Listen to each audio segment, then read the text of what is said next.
Always great to be at this conference and talking at the intersection of traditional finance and digital assets and blockchain. Focus, as you hear, is on DeFi. And so first, just to level set, it'd be great, Rebecca, Marvin, if each of you could just answer from your perspective, what exactly is DeFi? And for someone who maybe is familiar with digital assets and crypto trading, how is DeFi different from what might happen on, say, a Coinbase?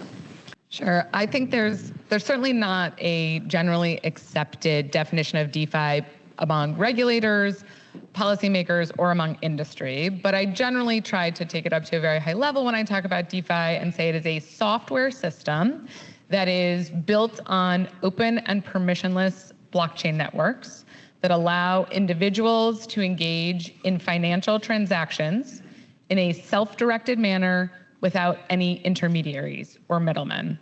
I'd say it differs from just what crypto assets are because these are actually applications. So, and I'll get into this when we go a bit a few levels down. But it's very much like the applications that Director Chopra was talking about today that allow for various different types of transactions, whether it's payments or trading or otherwise. So crypto assets are used in these applications and are obviously necessary to go through, but it allows you to engage in all sorts of different types of transaction. It's not just payment or exchange of value. Do you want to add to that, Marvin? Sure. So if you think of Bitcoin, which we just had a panel on, Bitcoin is essentially decentralized payments, right? When Satoshi Nakamoto invented it, he said, here we're going to remove one intermediary, which is your custodian, right? You no longer need a custodian to do electronic payments. You don't have to go to a bank to set up your credit card. You can just self-custody, and then you can move money from one person to another without there being a credit card network or anything else in between. And so Bitcoin's decentralized payments. And then eventually there were other applications such as lending, so decentralized lending. Rebecca was once my outside counsel at Uniswap Labs, and then she became the head lawyer of the top DeFi lending protocol, Aave, right? And that finds ways to pool funds among people and then lend them in a programmatic way without an intermediary. And then Uniswap Labs created several protocols that allow people to exchange assets without needing an intermediary to custody those assets, without needing the intermediary of an exchange, or even the intermediaries of the high-frequency traders and market makers in between. We invented kind of an automated market maker that's pretty powerful and valuable in lots of uses. So essentially, it's the applications in addition to payments, removing a lot of intermediaries, doing it programmatically. One nuance I'd add to that, though, whereas Bitcoin allows Marvin and myself to send payments back and forth to each other, when you engage with DeFi protocols, you are engaging directly with software, so in the form of pools, and you are not really going peer-to-peer. So back in the day when Marvin and I were working in the early DeFi trenches, we'd talk about transactions being peer-to-protocol or peer-to-software and not necessarily peer-to-peer. Yeah, so let's drill down a little bit more on that. Apologies, I didn't have the mic on before. So if someone's familiar with an order book model in traditional exchange, what does it look like if I want to go to Uniswap and I've got Ether and I want to get Solana, let's say. How does that work? Okay, so you go to app.uniswap.org, and so when we were talking about Bitcoin, Bitcoin was sort of the first digital currency, and it's very money-like, right? Christian called it having moneyness. Ethereum, which is the second biggest kind of cryptocurrency, its white paper wasn't about peer-to-peer payments like Bitcoin. It was about a decentralized supercomputer for financial applications. So the thing that Ethereum brings to the table is the ability to write applications, which they call smart contracts, that can be kind of implemented by any of the miners and can be trustlessly executed, like without relying on an intermediary. So you could write a smart contract. A kind of famous type of smart contract, let's call it, is an ERC20 contract, which is standard that allows you to create any token you want, relying on the Ethereum blockchain for its security and all of its other backend. So imagine you try to create a website really easily. You might use WordPress or Squarespace. An ERC20 is an easy way to create a token on top of the Ethereum blockchain. Now, there are hundreds of thousands of them. So let's say you have one Ethereum-based token. Let's call it USDC. And there's another Ethereum, which is a stable coin, and there's another Ethereum-based token that you want to buy or sell. We can call it Rebecca coin, right? So you want to trade USDC for Rebecca coin. The Uniswap protocol is a set of contracts, smart contracts applications that allow you to easily trade from one token into another. Now, the way that most traditional markets work is that you usually have like a custodian, and then you would go to you'd trade, you try to buy some Apple stock or something, and there would be market makers, because at any moment I want to like buy 20 shares of Apple or sell 20 shares of Apple.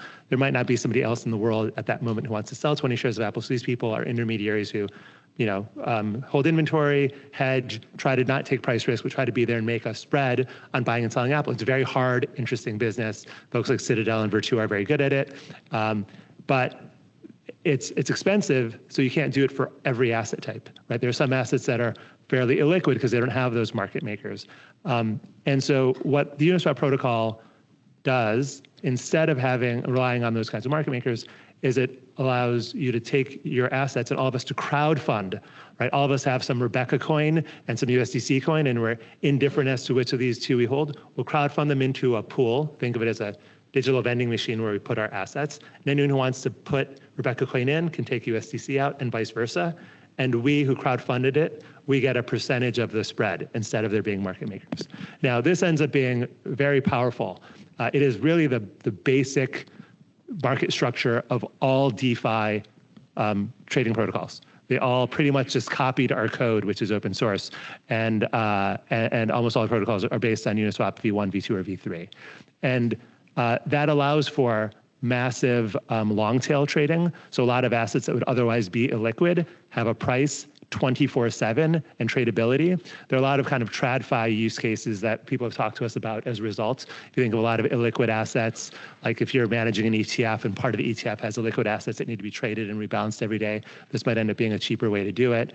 Rather than relying on people calling each other, you could have a price for everything 24/7, even if it would otherwise be illiquid, because people could crowdfund much more cheaply than, say, somebody could be a market maker traditionally. And then also, one of our versions of the protocol allows for concentrated liquidity in certain ways, and that ends up actually being often cheaper when it comes to even fat tail assets like Bitcoin and Ethereum. And we've got a bunch of research on kind of TradFi markets as to how this could reduce fees, because you remove a lot of intermediaries. It's also very transparent in terms of all the trades are on the blockchain. So that's how it's different in a lot of ways. Yeah, and before we go on, Rebecca, tell us a little bit what Polygon is and how it relates to DeFi. And if you have something else to follow up, you can do that too. Yeah, so I wanted to actually go to the title of this panel about what is the current infrastructure. Sorry. Oh, I was going to ask that question, but. Oh, okay. But it really builds off. I was listening to Marvin and how he was talking about it and thinking, like, how many people here can picture what he's talking about? Because a lot of the words he's using sound very traditional, right? Especially for regulators and people who are in more traditional financial markets. You can think about what he's saying, but you're picturing it as a bank doing it or somebody else. And so when you're thinking about infrastructure, and I think this is really important, it goes back to what both Sandy and Carolyn were talking about on their panel, which is that blockchain networks are going to become this just unseen infrastructure underlying all of financial services. Polygon Labs builds that those networks and that underlying infrastructure. It's side chains or these types of networks that makes transactions go faster and then eventually settle to Ethereum. So it's the backbone, not on its own, but like among many networks on which DeFi is built. So there's an instance of Uniswap built on top of the Polygon, one of the Polygon networks. But what I was going to say for current infrastructure and just thinking about how you would go through a DeFi transaction, the entire transaction happens on your computer directed by you. And it looks like you're engaging simply with websites. So if you look at like the Venmo app or something like that, it's just a front end interface. That is exactly what it looks like for you when you engage with something like the Uniswap protocol. Now, if you engage with the Uniswap protocol on the Polygon network, you might have to change your settings a little bit so you get cheaper gas fees and things like that. But almost everything is either downloadable software, which is in the case of a wallet, and it literally looks like a browser extension. Wallet sounds highly financial. You should actually think of it almost like an email address that pops up to you. It has a public key, which is a series of letters and numbers, but it's akin to what your email address is that you'd give to everybody to send you something. And it has a private key, which is akin to your own password. And then you give directions through your wallet by signing in. So you have your private key. And then let's say I want to do a transaction. I go to app.uniswap.org. It pops up like any website you would go to. It's very user-friendly. And you'd put in 50 USDC, and then you'd say, I want to change it for Rebecca coin. Through its own back-end infrastructure, calculates the exchange rate, and then would tell you you can get, because Rebecca coin is so valuable, you could get one Rebecca coin for 50 USDC, and then you would push the button through, like, your wallet asks you, are you sure you want to engage in this transaction? You press yes. The website never takes custody of your assets. Uniswap Labs never takes custody of your assets, and there is no one else who takes custody of your assets. So it is you at all times. But that's the infrastructure that you're dealing with, even if it looks and sounds very much like traditional financial infrastructure. Can I hop in with 2 points? One, $50 for Rebecca coin is a steal. So I, as a lawyer, will just say buy up as much Rebecca coin as you can for $50. Two, just so you guys get a picture of us, right? So Uniswap Labs is a software company based in New York, and we're bad at naming, but we created this thing called the Uniswap protocol. So it's confusing because we have this company called Uniswap Labs and a protocol called Uniswap protocol.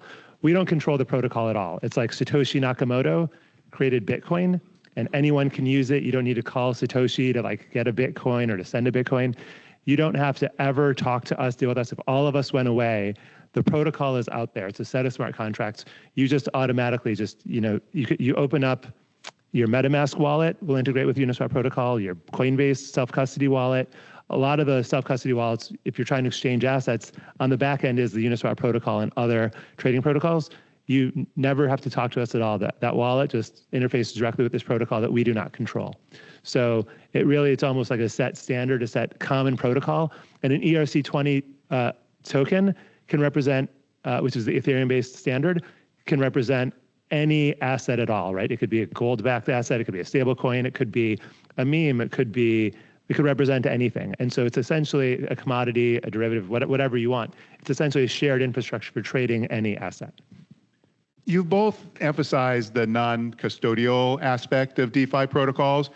Why is that a valuable thing? Rebecca, why don't you go first? It is valuable, actually. It's valuable because of a lot of what Director Chopra talked about this morning, and I was so struck that I actually took notes. So he was talking about the fact that the market is rife with monopolistic practices that entrench centralized actors, that few people can get competitive and affordable credit. He talked about the need for data portability and ensuring that incumbents can't block consumers from controlling and porting their info. So when you have custodians, and I know many of you here represent custodians, so no aspersions, but this is one of the benefits of DeFi, which is you do not have rent extracting middlemen in the midst of any of these DeFi transactions. And if you really listen to what Director Chopra talked about this morning, he talked about the benefits of having these interoperable protocols and applications that could work together and would actually be better for consumers. But DeFi is that, and was already built that way. And one of the things he talked about was, well, we're going to need technical standards, and that's what Rule 1033 does, and it puts in some of these technical standards to help with the interoperability. But DeFi, as Marvin was talking about, these ERC20 standards and the smart contracts themselves are already technical standards that allow for the interoperability natively. So the Uniswap protocol has thousands of integrations that had nothing to do with Uniswap Labs, and Uniswap Labs didn't necessarily encourage or request or anything because everything is open, permissionless. You can see the code and you can just go in through your own technical standards and integrate. So it's not just the non-custodial nature, but the permissionlessness and open nature is also really important. Well, and I'll talk about self-custody from like a non-TradFi perspective, and then with TradFi. or traditional finance. So I got interested in crypto actually back in 2012, 2013, because I was an activist, free speech digital rights activist, how I met Kevin. And someone mentioned, oh, we care about like bloggers and dissident bloggers in certain countries like Iran, et cetera. How can we get funds to them in a way where we can support their like dissident work? And I had friends in the State Department. So that's how I first learned about Bitcoin. And having self-custody in a country where they could confiscate your bank account, or where the custodians are untrustworthy, or where the bank system might collapse during a war, like during the early moments of the Ukraine war. A lot of people, commented that they were able to take some of their assets with them in a self-custody wallet, even though the banks collapsed. So from a kind of human rights and global rights perspective, that's what got me interested in self-custody initially. Now, when it comes to the Uniswap protocol, the Uniswap protocol does permit people to choose their own custodian, right? So the custody is not tied to the exchange. So a company like Fireblocks, which helps institutions trade through the Uniswap protocol and other ways, will let you choose whatever kind of custodian you want, and then you can trade from there. So you don't have to self-custody if you don't want to. When it comes to DeFi, you can choose to have some intermediaries and not all of them. Yeah. Intermediaries, though, serve certain functions. So one of them is anti-money laundering, doing know your customer checks and so forth. Maybe not custody so much, but banks and other financial institutions. How does DeFi address that problem, or is it basically an invitation to money laundering? Definitely not an invitation to money laundering. Definitely not an invitation. Definitely not an invitation. That was a trick question. So the IMF actually made a statement exactly on this and said, because of the lack of intermediaries in DeFi, we have to address traditional AML CFT concerns differently. It was an explicit statement, it was very unequivocal, and I think many regulators have come to that conclusion as well around the globe. But obviously AML and generally having what I think of as financial integrity standards, so what we think of as under the Bank Secrecy Act, AML-CFT, as well as sanctions controls. I co-authored a paper with the former acting director of FinCEN that came out in January that proposed a 3-part framework for how we could combat illicit finance in DeFi that did not immediately import the Bank Secrecy Act and traditional controls, but could also meet the standards that we expect. So detection, documentation, and deterrence of illicit acts, as well as combating and ensuring sanctioned actors can't use DeFi protocols for illicit purposes. But it doesn't look at, okay, well, can we KYC everyone through their self-hosted wallets or their front ends? We literally said there needs to be new categories of actors that take on new financial integrity standards that will actually potentially be more effective than a lot of what we have in the traditional financial system today, as Sandy really aptly said during her panel, which is, sort of traditional KYC notions are not as effective. And I think with the recent TD Bank settlement, we can see that there are still problems that exist. Yeah, and just as an editorial, if you were interested in this, I very highly recommend Rick Becker's paper with Mike Mosier. Goes into a lot of detail, both on the law and the technology. So I agree with all of that, and I second it all. But to the extent that someone would, in addition, want to come up with as Sandy mentioned, a digital ID or to do KYC at the DeFi level, as I said, DeFi allows you to kind of pick and choose some intermediaries. And the new version of the Uniswap protocol, which has been announced but not issued yet, has allows certain customization of code. We call them hooks, but you could have a hook or a customization where, let's say right now we all crowdfund our money into a Rebecca coin USDC pool. We could have someone could create an institutional pool where, let's say 10 institutions say, hey, we're going to let only people who we've KYC'd and have certain credentials that we share with one another to trade in this pool, right? So the idea is that for our next iteration of this protocol, it's sort of a platform for automated market makers, for anyone to create custom code. So you could in theory create custom code that says, oh, the only people who can trade in this pool are citizens of this country or have been KYC'd by this institution. So there, I imagine that as things evolve, tokenization, AMMs, could be adopted by TradFi, along with, to the extent that they still have these obligations around KYC, even if KYC is a bit broken, and even if there are lots of tools that we have with transparency to address the issue.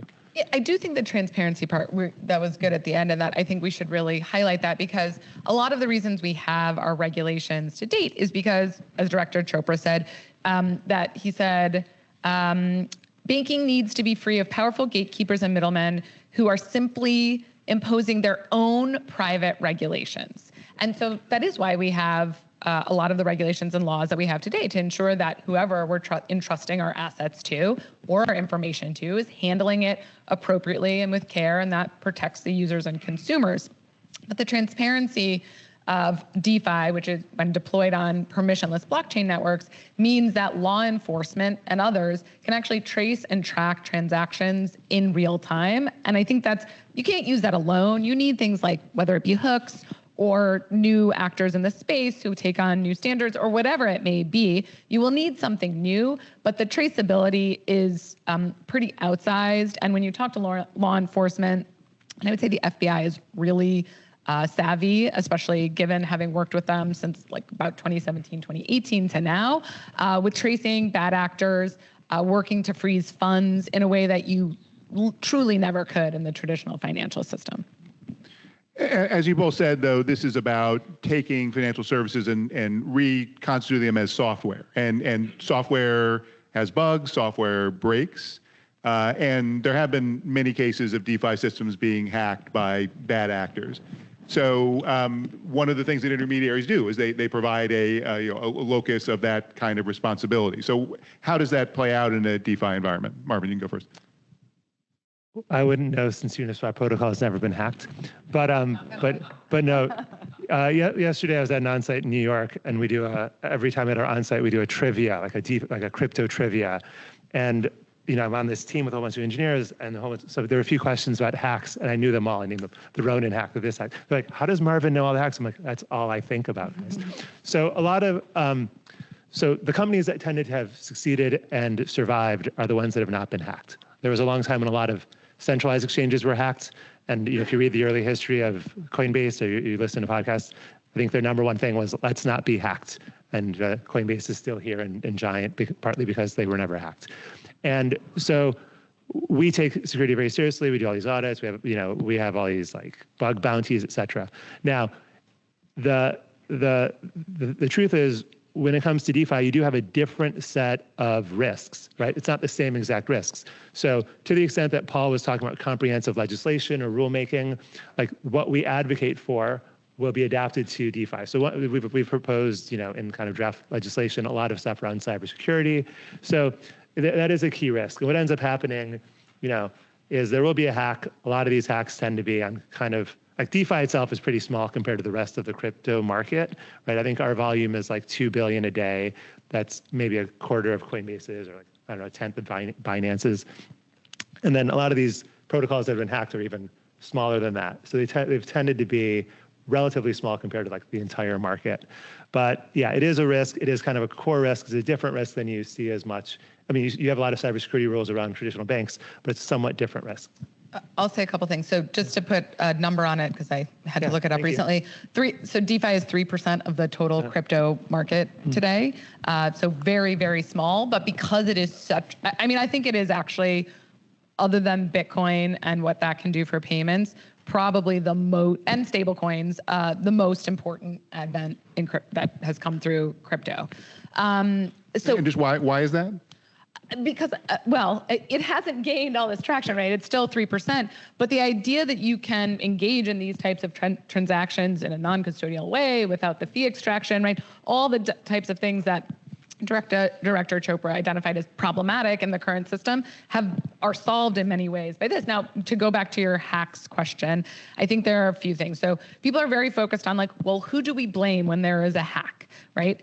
Well, we actually have tort laws and criminal laws that blame the people who engage in that type of behavior. And we have seen people who've engaged not only in hacks, but also in fraudulent market conduct using DeFi protocols, prosecuted criminally. So I think, one, we have a lot of those tools.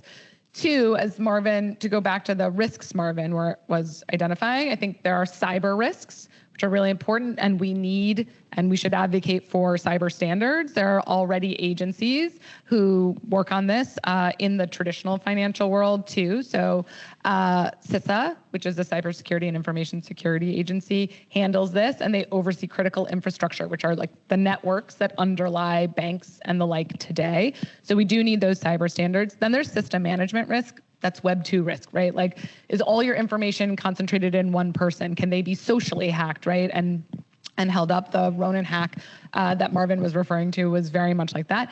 And then there is usage risk. Like, are people using these protocols in ways that actually undermine the market integrity or, the financial integrity of the system and things like that? So when we talk about would DeFi replace the current infrastructure, you do have to be mindful of where the risks come from. The other thing I'll say is, don't remember his name, but somebody at the Fed yesterday gave a really interesting talk about this specific question. And the answer that he gave was, DeFi is not going to replace the current infrastructure, but it will be a complement to our traditional financial system. And as Marvin was talking about before, you may have parts of DeFi that can be customized and used by banks and things like that in ways that are comport with the system today and probably could grow with the way the system is going to evolve over time. And you will still always have permissionless DeFi, because the thing is, for all of these protocols, once they're deployed onto Ethereum or any of the types of networks we were talking about, they will exist forever. As Marvin said, if Uniswap Labs goes away tomorrow, the Uniswap protocols, every single instantiation of it will still exist and function as it does today. And then maybe you asked sort of in passing why DeFi was so exciting. And some of the things I memorized before were, one thing is Jamie Dimon has said he thinks DeFi is real, something to pay attention to. Larry Fink has called tokenization the future of finance. And if you're tokenizing assets, you need a way to exchange them and to lend against them. So I think they recognize it. And if you look at there's a pilot in Singapore where it's a really forward-thinking country when it comes to digital assets. That's called Project Guardian, involves JP Morgan, DBS Bank. That is a fork of the Uniswap protocol for trading. On Polygon. Yeah, so here we are. And we've done our own research on kind of trading pools between stablecoins, US and European stablecoins, and how without a lot of liquidity, you still could get really low price slippage, and you can trade. The protocol could be used for currency trading, and then I also mentioned for ETFs if you had long tail assets that need to be traded. So I think Uniswap protocol itself is an innovation that could be adopted by traditional markets around the market maker structure, the tokenization, the choosing your own custodian. And one of my favorite tweets ever is by the founder of Kraken, or the co-founder of Kraken, who's also the co-founder of Chainalysis, one of these firms that helps track down bad actors in crypto. There's actually a book called Tracers in the Dark, if you're interested in the kind of AML aspects of it. But he once tweeted, I think Hayden Adams, my founder, deserves a Nobel Prize for writing the Uniswap protocol. And he goes through how it essentially helps with liquidity and can deal with liquidity problems in traditional markets.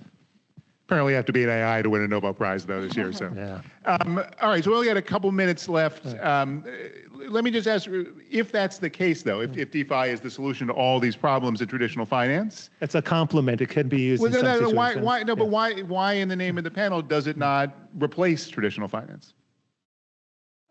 I think there's still areas where, for example, I wouldn't want self-custody, right? Where I would go to a custodian. I use Anchorage Bank. The company uses Anchorage, to store assets. And so you might not want to self-custody a lot of money if you're a company. You might not want to, you might get better prices sometimes on a centralized exchange when it comes to certain assets. There are lots of reasons why you might want an intermediary versus just self-custodying and trading. And often, a centralized intermediary could be using an open protocol, right? They could be making a trade across multiple different protocols and their own order book and their own inventory. So there are moments where I think it would be complementary, the same way that I love my Kindle, but I also buy paper books. I think it'll be complementary. I think our answer is limited by the fact that we grew up with the traditional system. And when I see, and so I think we just think about the traditional system and those benefits. And I agree there are some, and the Kindle paper book analogy actually was very useful for me. But when I think about my kids and how they relate to each other and how they talk to each other and the type of autonomy they actually want day to day, I can see maybe not a full replacement, but for some people that way, just like some people still don't use banks, depending on where they are in the world, but that people may solely use DeFi. It may not. I mean, I think that we're going to have a complement, but I also think we're limited in scope because we've actually grown up in a system that is used to TradFi. And really quickly, what about regulation? If there are some digital assets that are securities, what happens if someone transacts them on Uniswap, let's say? All the issues we heard about in the last panel in terms of digital asset regulation, is that even more of a concern for DeFi? So I think most people know that if you're in the crypto space and you're running a great company like Coinbase or Uniswap Labs, you might be harassed by the SEC. And in our response, we essentially say, hey, the SEC and other regulators should embrace DeFi, should really kind of take all the benefits of it and embrace it. Now, the specific securities law question, I would say that there's a lot of confusion as to which assets are being traded in transactions that are securities or not. And I would say even a certain agency in their filings to courts changes their mind pretty often. So that'll be worked out, hopefully through legislation, hopefully even through regulation. But the thing about the Uniswap protocol and like these open protocols is that people choose to create a token that's in ERC20, right? You can use the Ethereum protocol and you can create any asset you want. That could be a derivative, that could be a security, that could be something that is legal in one country but not another. Then you can find ways to make those assets available through protocols, through other means. But how we get the benefits of that technology is not going to be solved through a litigation campaign. It's going to be solved through thinking through how do we bring these benefits to people? How do we embrace it? And I would say that there are a lot of great there's a lot of great work being done by a lot of thinkers across the industry, people who were former regulators who understand that this is one of the most confounding questions, which is how would we regulate DeFi? How do we ensure user protection and market integrity and financial integrity / combating illicit finance? And I think that those efforts are going back to what I said before, which is you can achieve a lot of the policy goals. You can't achieve them in the same way or map one-to-one our traditional financial laws onto intermediary-less systems. And so this does require a lot of innovation and is going to, once we have sort of cracked this code, I think, which may take much longer than something like traditional market structure regulation for centralized actors like a Coinbase or an Anchorage or things like that, then we will see, I think, greater movement and adoption, including through traditional banks and financial institutions. Thank you both for a great conversation. We will continue it over lunch. Thanks, Kevin. Thank you, Kevin.